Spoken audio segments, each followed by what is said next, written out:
Hi guys, it's Sunday. Happy Sunday. So this is my fourth video in a row of my 7 days in a row, and this one is the Sunday vlog, which happens to fall on 9/11.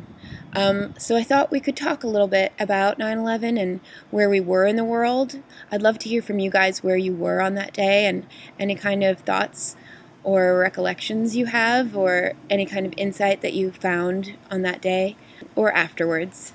I was in Toronto at the time.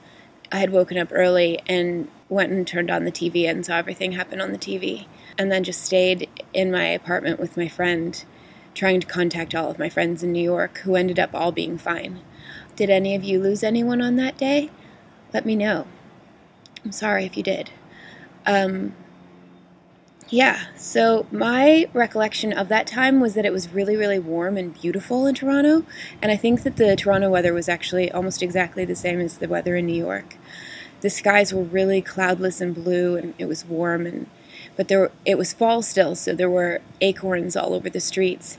And I remember the acorns sort of, every time I saw an acorn or my foot crunched over an acorn, I couldn't help but think of all of the people that had jumped from the towers. The idea that people were thinking that they were going to burn alive and then decided to jump out of the building instead.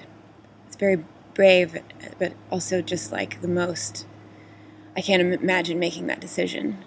I think that the most important part for me when I think about the events is not to focus on that it really showcases the worst of humanity, that we're willing to destroy and kill each other, but so much more than that highlighted that day was that people are willing to die for each other. And really the best of humanity was shown that day, and for so many months afterwards, and still now. All of those people whose names were read this morning at that memorial, those people saved other people and were willing to be real heroes. They were willing to actually die for someone else, for an idea. It's very moving. What does it make you guys think about? Let me know.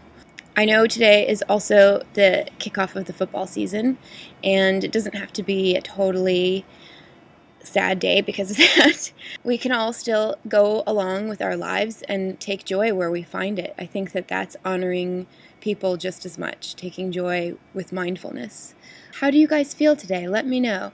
I know that days like this can really make you think about your life and what you're doing with your life, and whether you're serving humanity by what you're doing with your life.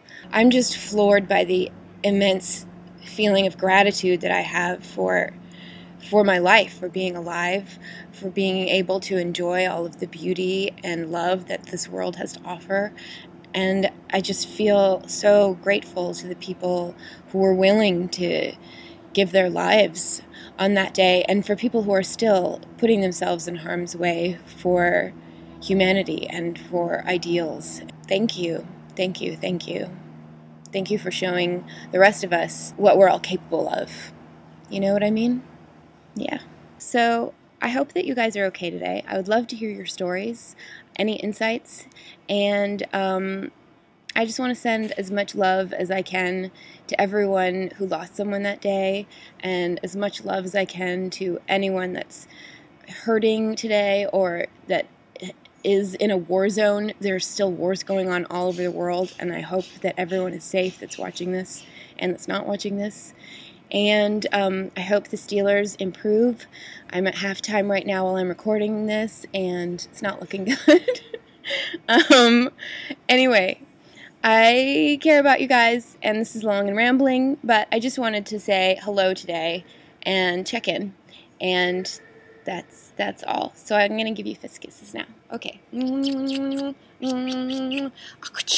And butterfly kisses, and Eskimo kisses, and elephant kisses. All right. Bye, guys. I hope you have a good day, and I do mean that. Bye.